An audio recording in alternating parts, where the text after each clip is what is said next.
So this is the first of 4 videos standing at the corner of Hanoi Street and Lo Su Street, right in the old quarter in Hanoi. The hotel I'm staying at when I was there was at number 3 Hanoi Street, the HM Boutique Hotel,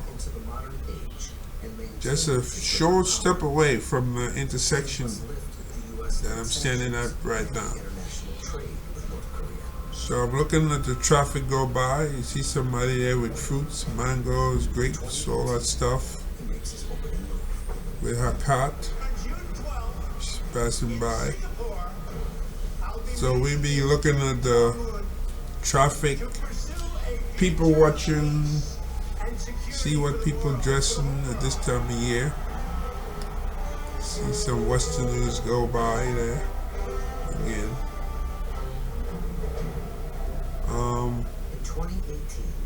Everywhere I went in Vietnam, I ran into Westerners. You know, in Vietnam, Vietnam is a little bit difficult. It's not like you just show up and they stamp your passport. You have to apply for a visa. So,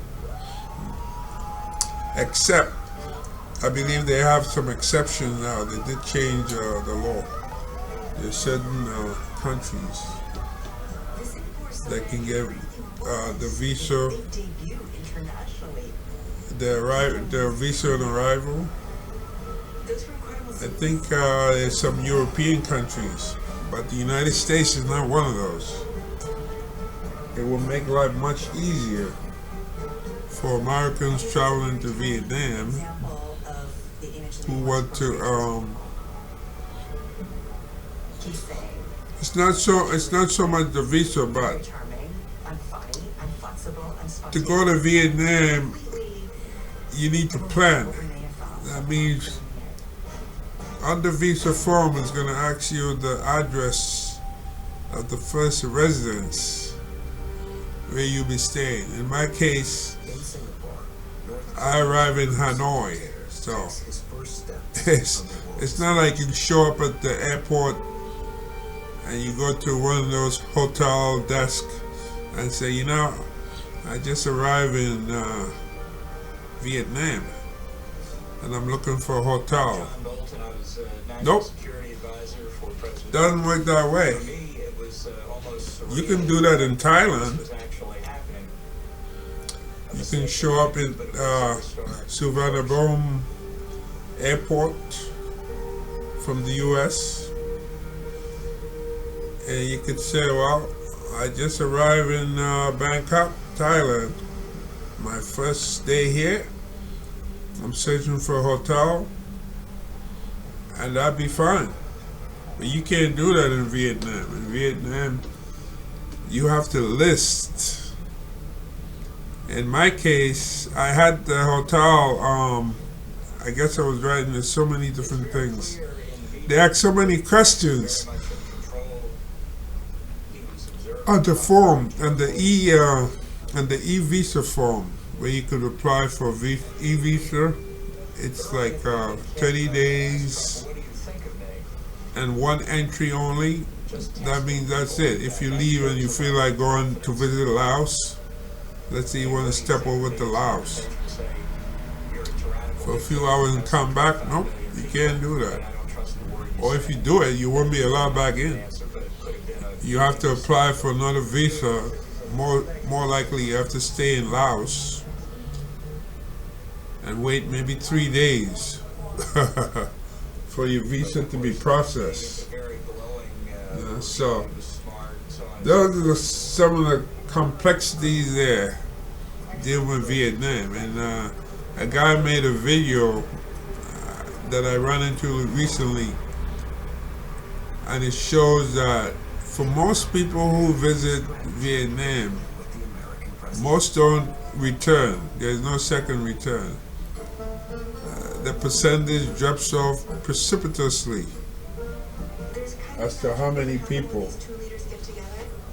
So basically, if you go to Vietnam and you want to go back, you gotta really, well, it's not that you got to, but more than likely, you have a really good reason why you want to go back there, you know. Maybe you fell in love with the country, or maybe you fell in love with somebody there. And you want to go back to see that person, you know. Maybe that person tweaks your interests. And you say, yeah, you know, I want to go back. I want to go visit this lady. She's been good, or make good company, and I like her presence. I like going out with her. I like having a meal with her, sit down and so forth. Yeah, it's nice. So that'd be your reason right there. You say, yeah, I could go back to Vietnam. I have reason to go back there. In my case, I've been to Vietnam 3 times, surprisingly. The first time, I went on my own. Yep. I went on my own. And I ran into somebody in Palo Talk. And she and I, we became friends and so forth. So I guess now I have a girlfriend in Vietnam. Yeah, because I don't know anything about Vietnam. I mean, of course, from the history. And I decided, I'd like to visit Vietnam, but without any tour. And I went there, and she and her friend met me at the airport, and it went well. And the second time I went back, I went as part of the Great Adventure Indochina tour. And that tour included Vietnam. It started out in Thailand, then we went over to Laos, and from Laos we went to Vietnam, and then over to Cambodia. So while in Vietnam, starting out in Hanoi, we went to a few other places, you know, like Halong Bay, and very, very comprehensive.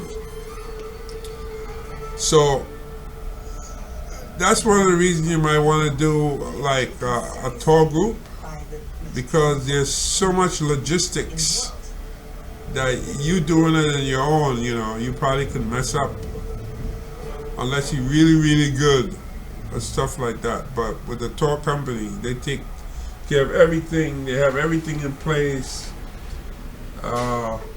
The buses that come to meet you, take you, and the other people, if you're traveling in a tour that has like more than one person. I think my group had, what was it? Probably 7, 8 people. Yeah. We had quite a bit of people. Maybe 10 the most. So it was really nice. And we were traveling together. We started out traveling from Bangkok and going up to Laos, cross over the border, Laos, go down in the Mekong River on a boat, and that boat